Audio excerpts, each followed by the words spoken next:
Жалпы көрүүчүлөргө салам айтабыз. Урматтуу көрүүчүлөр, азыркы учурда футбол көрөрмандарына, футбол сүйүүчүлөрүнө эң бир сонун жаңылык айткыбыз келип турат. Лигалардын эң жашы азыркы учурда мынакей Ыйман лигасы биринчи сезонун баштап, командаларды чогултуп, командаларга мына ушундай сонун атмосфера, футболдук бир атмосфера түзүп берген учуру бүгүн биз ушул футбол талаасынан силерге репортаж алып тартууланга даярбыз. Ал эми лига кантип качсам болот, эмне кылсам болот, анын баардыгын бүгүнкү маектен силер көрсөңүздөр болот. Жалпыңыздарга жагымдуу көрүү.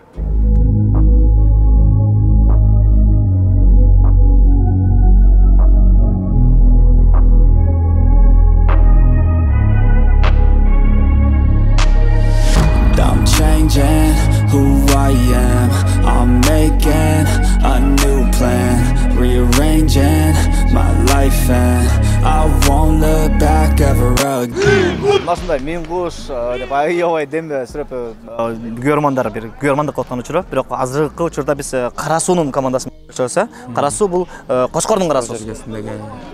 Кандай болот футбол? Эмне болот? Футбол ошо жаш балдарды өстүрүп, алдыга жакшы үмүт берип, спорт менен алек болсун деп, ошого бир жакшы даярдык көрүп алып чыгып атабыз. Быйылкы сезон ошо Ыйман лигасына биринчи жолу катышабыз.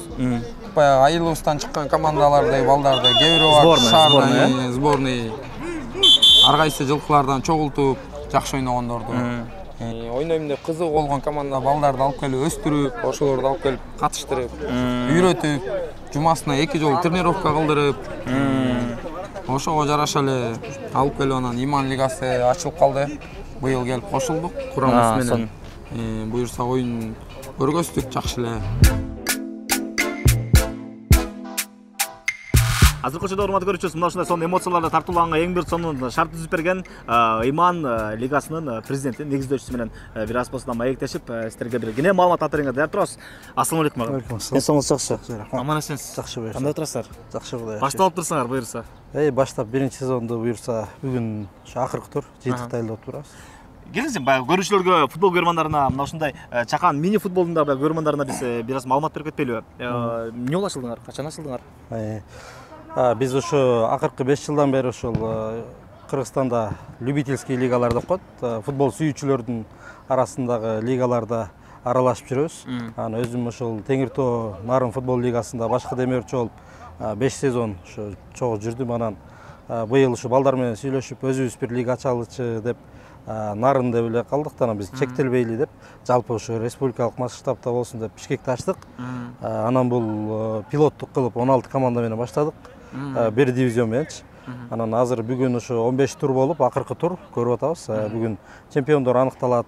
Биринчи, үчүнчү орун, экинчи, үчүнчү орун, байгелүү орундун жеңүүчүлөрү аныкталат. Бул лига эми мындайча айтканда жанагындай профессионалдык же болбосо кесипкөй футболго ыктай албай калган, бирок футболду ушундай жан дили менен сүйгөн футбол сүйүүчүлөр барго, ошолор өздөрүнүн күчүн сынап, өздөрүнүн балким бала кездеги кыялына жетүүгө аракет кылгандар үчүн да. Алар өздөрүнүн командаларын топтошот, атайын машыгууларды кылышат.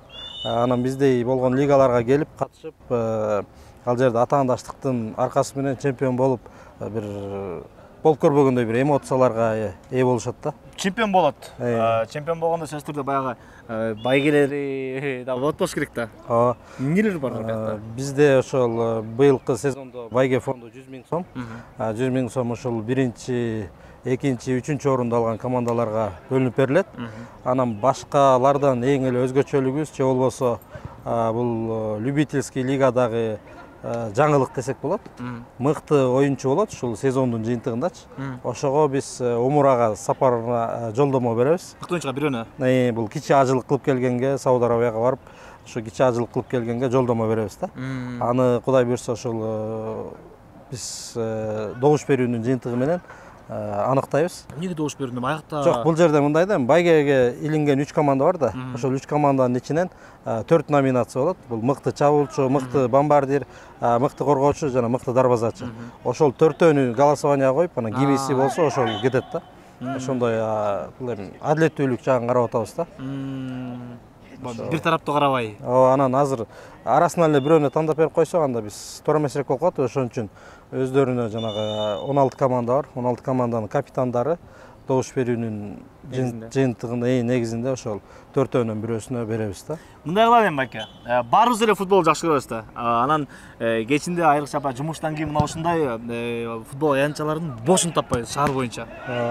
Анан бүт эле мен бир карасам бүт эле баары жакшы ойногондой эле көрүнөт да.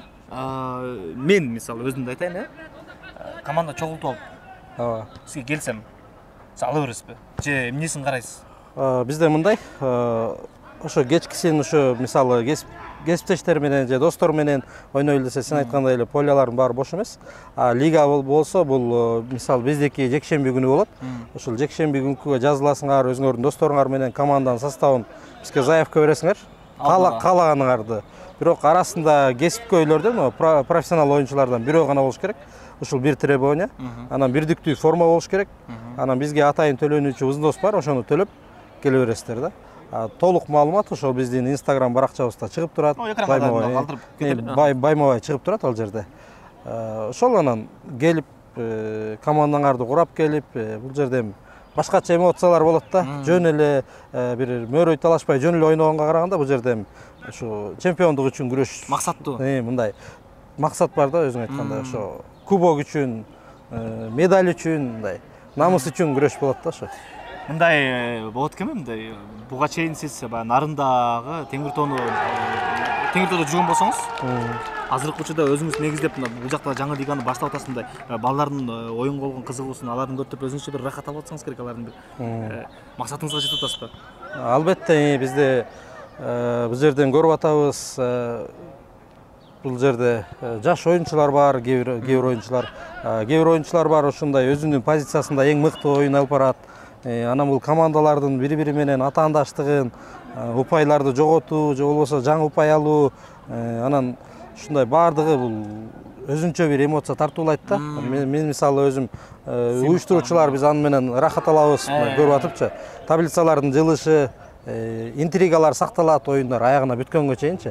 Мына көрүп атасыңар, азыр оюндарда эмоциялар башкача болуп атат. Бул жерде ойноп аткан эле оюнчулар эмес, көрүүчүлөр үчүн да бир жакшы маанай тартуулап атышат да. Ошол учурда баягы көрүүчүлөргө айтып кетсеңиз, Иман лигасы деп атпайбы? Биякта деген бүт бардыгы мындай бир мушунда биригип, ынтымактуу, бири-бирин сыйлашып, бул жерде баягы сөгүнүү, сагынуу, тигини кагып кетүү, муну кагып кетүү, же болбосо ортодон чыр-чатак чыгуу дегенди биз мынакей 1 сааттан өтүп калды, 1,5 саат, 2 сааттан бери бул жерде жүрөбүз, көргөн жокпуз.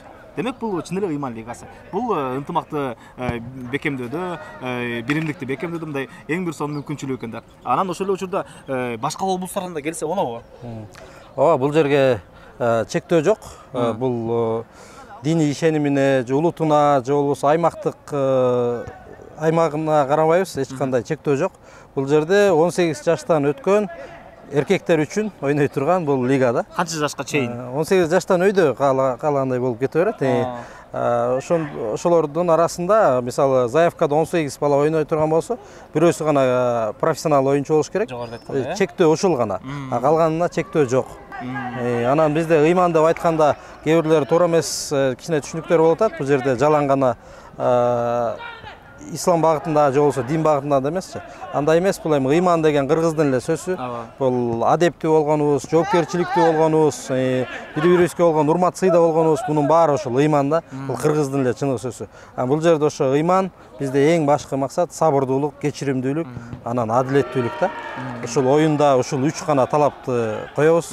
Анан тажрыйбалуу калыстар келип, мына оюндун жүрүшүн жалпы кичи футболдун эрежесинин алкагында жүргүзүп атышат.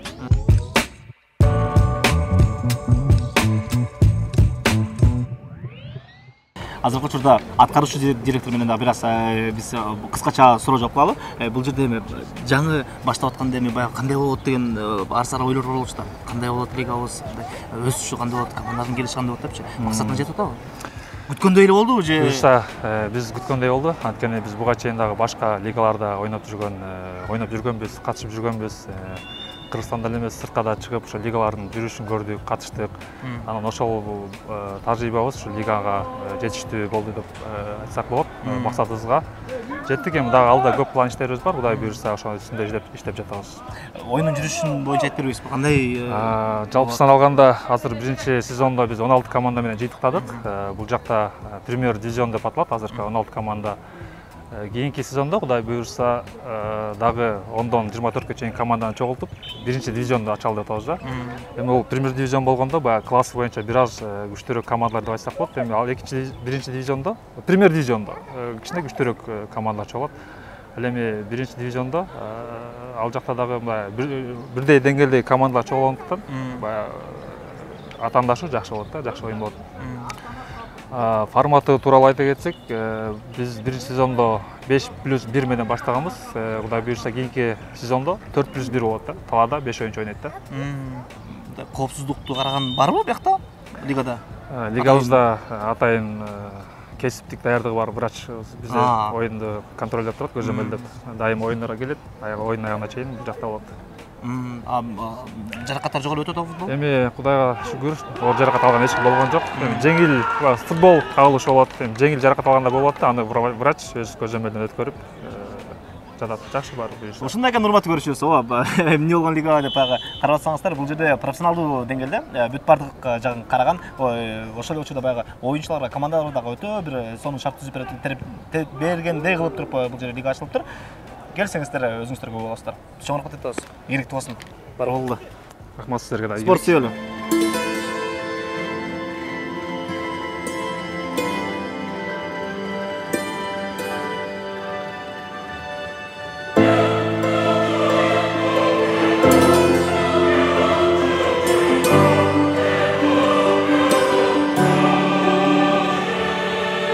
Урматтуу көрүүчүбүз, мына жеңүүчүлөрдү аныкталып буюрса, бүгүн жеңүүчүлөрдү сыйлоо аземи өткөн турат. Колдо турган кубок сөзсүз түрдө жеңүүчүлөргө арналган. Бул Иман лигасынын биринчи сезонунун жеңүүчүсү Мен Куш футбол командасында. Мына ушуларга ыйгарылат. Андан тышкары дагы акчалай белектер, жолдомолор, анын бардыгы бүгүн командаларга ыйгарылат. Сиз менен бирге болуп туруңуз. Футболду сүйүңүз, футбол менен бирге болуңуз. Анан Иман лигасына сиз да келсеңиз болот. Урматтуу көрүүчүбүз, биз жогоруда сыйлоо аземине арналган бир канча кубоктарды көрсөттүк, медалдарды, ар кандай кызыктыруучу акчалай дагы сыйлыктарды көрсөттүк. Алар мына ушул 3 команданын мыктыларын тандап туруп ыйгарылат. Алар кантип ыйгарылат? Анын баарын аста көрсөтөбүз, бирок жеңүүчүлөрдү куттайлы. Ассалам алейкум. Жеңүүчүсүңөр? Буюрса жеңүүчү болдук. Канча матч болду? Общий 16 матч болду, 16 команда болду. 16 то есть 15 матч болду, 15 матчтын арасынан биринчи болуп чыктык. Алланын буйругу менен. Ошо кубанычтуу. Кандай экен, жеңил болобу экен же кыйын? Жок, аябай кыйын болду. Биз бул лига жаңы ачылганда биз ойлоп турбуз, баягы жеңил болот, командалар кичине салбыйраак болот, керек биринчи сезон ачылганга жараша депчи. Бирок командалар бүт бардыгы күчтүү болду, аябай. Жакшы оюндар болду. Силер экинчи орун? Биз буюрса экинчи орунду алдык. Кайсы команда? Кайрат. Каяктын командасы? Биз негизи ошо бардыгыбыз Пишпек районунан туулуп өскөн балдарбыз, бир мектепте окуганбыз. Ошо 2017-жылы биринчи жолу чогулуп, анан ошо футбол ойнойлук деп чечтик, чогулуп. Буюрса экинчи орун алдык, сезон жакшы болду. Уюштуруучуларга рахмат. Биз негизи бул Иман лигасы биз үчүн экинчи лига болчу. Бирок башында сүрөбүз кабыл албай, анан командалардын деңгээлин көрүп ойлодук, бияка да толук состав менен кириш керек экен деп. Күчтүү себеби бияка жанына турган эле күчтүү мыкты балдар турат. Буюрса ошо экинчи орун алдык. Жеңүүчүлөрдү куттуктайм. Өзүмдүн атымдан, командамдын атынан. Ооба, биринчи орун кайсыл команда, каяктын командасы? Бул Мен Куш командасы, Жумгалда Мен Куш деген айыл бар. Ошо бир айылдын балдары бул жерде. Мен Куш деген айыл. Курама команда, сборный. Сборный ошо Мен Куш айылынан сборный чогулган айыл балдар да. Бир айылдын балдары, чоy балдар жок бизде. Үчүнчү орун. Каяктын командасы? Ассалам. Алейкум ассалам десең. Алейкум ассалам десең. Ассалам командасы. Ассалам деген команда. Биз Ассалам командасы быйыл биринчи жолу курама болуп, биринчи жолу лигага катышып атабыз. Балдарды ошо Ассаламда иштеген, Ассалам деген айрымдуу фонд бар да. Ошол жерде иштеген Адлет деген байка бар да. Ошол Адлет байка мага айтып, анан менин досторума айтып, менин досторуна айтып ошентип. Быйыл биринчи жолу Ассалам деген курама команда чыктык. Жакшы экен. Оюн өтө кызыктуу оюндар көп болду. Ошо Кудайдын буйругу менен 3-орунда элек.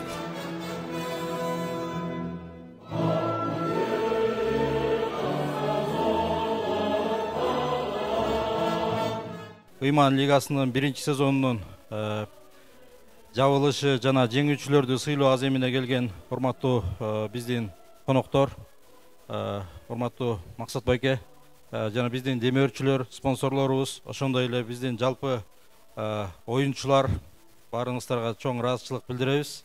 Биз лиганы жаңыдан баштап жатканда ушул жаш муунду ушу сергек жашоого үндөө жана Кыргызстандагы ушу футболдун өнүгүшүнө кичине да болсо салымыбызды кошолу деп жакшы ой, изги тилек менен баштаганбыз. Анан бизди да ушу колдоого алып, каржылык жактан өзүнүн көмөгүн көрсөткөн демөөрчүлөргө, бизге ишенип, бизде ушул калыстык болот, адилеттүүлүк болот деп бизди тандап келген командаларга чоң ыраазычылыгыбызды билдиребиз. Кийинки сөздү Кыргыз Республикасынын футзал ассоциациясынын президенти Ишембаев Максат мырзага сунабыз. Ассаламу алейкум. Баарыңарды ушул бүгүнкү салтанаттуу аземи менен куттуктайм. Иман лигасынын 1-сезон бүтүлүшү менен куттуктайм. Абдан жогорку, мен укканча абдан жогорку деңгээлде өтүптүр. Спонсорлорго өзүбүз өтө ыраазы болуп атабыз. Иман лиганын Бектур Айтберген алдында койгон максаттар абдан чоң экен. Лигаңар өңүрө берсин, көп чемпиондор чыксын силерден. Сиздердин кол чабыңыздар менен дарбазасын ушундай көзүнүн карегиндей сактаган бир инсан бар экен. Ал ким десеңиздер, Иман лигасынын 1-сезон жүрүшүндө мыкты оюну жана үлгүлүү жүрүш турушу үчүн сыйланат мыкты дарбазачы Пинзаев Чыңгыз.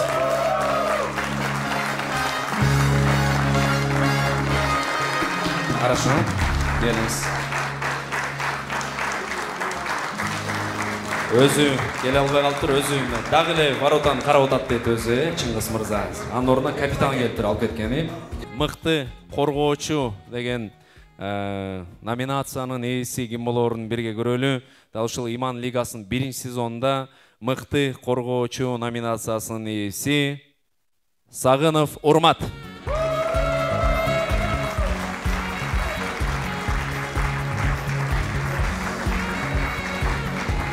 Анда кийинки мыкты бомбардир номинациясынын ээси ким болоорунан мурда дал ушул инсан 45 гол киргизди, эстеңиздер, мына 1 сезон ичинде Роналдо, Мессилерди эле киргизип койдуптур 1 сезондо. Анда Иман лигасынын 1-сезон жүрүшүндө мыкты бомбардир Атыккан Доктурбек уулу Элеман.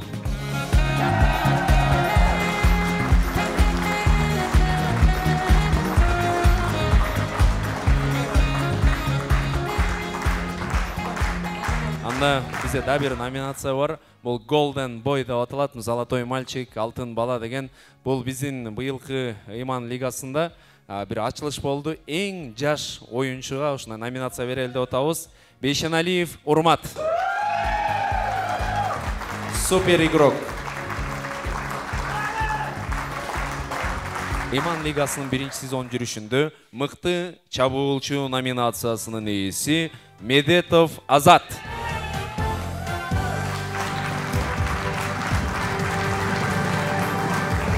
Ассалам командасы. Иман лигасынын 1-сезонунун 3-орунун багындырган команда. 2-орунду ээлегендиги үчүн мини футбольный клуб Кайрат сыйланат. 1-орунду алган үчүн 35 000 сом акчалай байгенин ээси болгон Жумгалдан чыккан бир команда бар. Ким десеңиздер, футбольный клуб Мин Куш. Кол чабуулар менен. Мин Кушка кол чабуулар болсун. Мин Куш деп койсок да болот турганда. Максат агай, сиздики бир добуш алган ким болду? Медетов Азат. Медетов Азат. Бир добуш алдыңыз, тарынмаңыз, Кудай буйрса, кийинкиде 1000 добуш алыңыз дейли. Сиздики канча добуш алды? 5 добуш, Доктурбек уулу Элеман. Доктурбек уулу. Демек, Омурага жолдомонун ээси ким болду? Сагынов Урмат 8 добуш менен.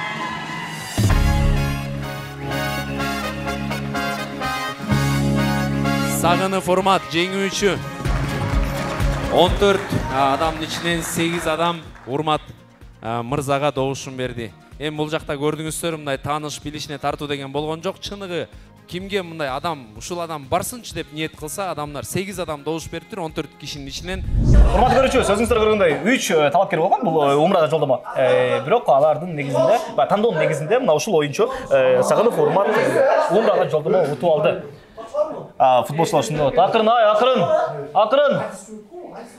Все, рахмат. Сезим кандай болот? Жаңа көргөндөй эле өтө сезимдер толкундуу, өтө катуу болду. Даже сүйлөй албай да калдым. Умра деген уккандан кийин Алланын жолуна чыгып атканда өтө мен оюмча өтө баалуу белек деп эсептейм муну. Мен эмемде футбол карьерамда эң баалуу белек деп эсептейм. Толкундуулар өтө катуу болуп атат. Андай өзүңөрдө бир ишенүү болду беле? Мен өзүмдү мындай ишенүү болгон бир дуа кылгам. Кудайым насип этсе, ушул барып келсем деп жакшы болмок депчи. Анан бияктан дагы бирге ойногон досторубуз айтып атты. Урмат, сен аласың. Мен айттым, мен азыр билбейм, мен баары Кудайдан деп. Кандай чечсе да мен ошого эме болом депчи. Бул эмне негизинде тандалды? Мисалы 3 оюнчу талапкер болду. Эмне негизинде талапкер болдулар? Биз башында ойлогонбуз лучший бомбардир алат депчи. Мен мисалы бул умрага сапарга мен даже эметкен жок болчумундай. Мен алам деп даже ою да жок болчу менде. Анан кийин эле биздин Иман Лиганын жетекчилери 3 кишини таңдаптыр. Эмне негизинде?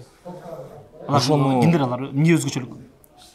Ал оюнчулардын лучшыларды таңдаптыр. 3 лучший, мисалы бомбардир, Иман Лиганын мыкты оюнчусу, анан лучший защитник 3 номинация бар. Ошо 3 номинациядан 3 эмеге тандалып чыгыптырбыз да, үчөөбүз.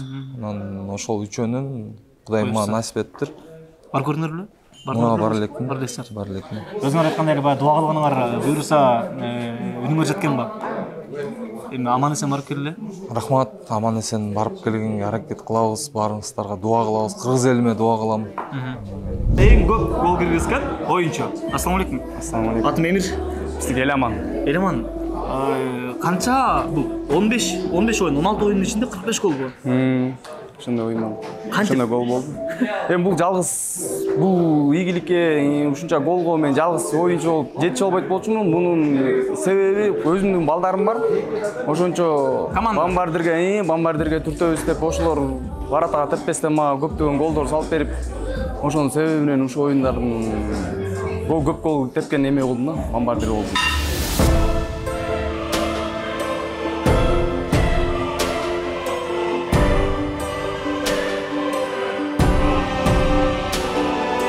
Бүгүнкү репортаж ушу менен жыйынтыкталат. Өзүңүздөр көргөндөй, Иман Лигасы башка лигалардан айырмаланып, ар бир катышкан командага өзүнчө бир көңүл буруп, аларды ыраазы кылып, атайын кызыктыруучу сыйлыктар дагы берилгенин баардыгыбыз күбө болдук.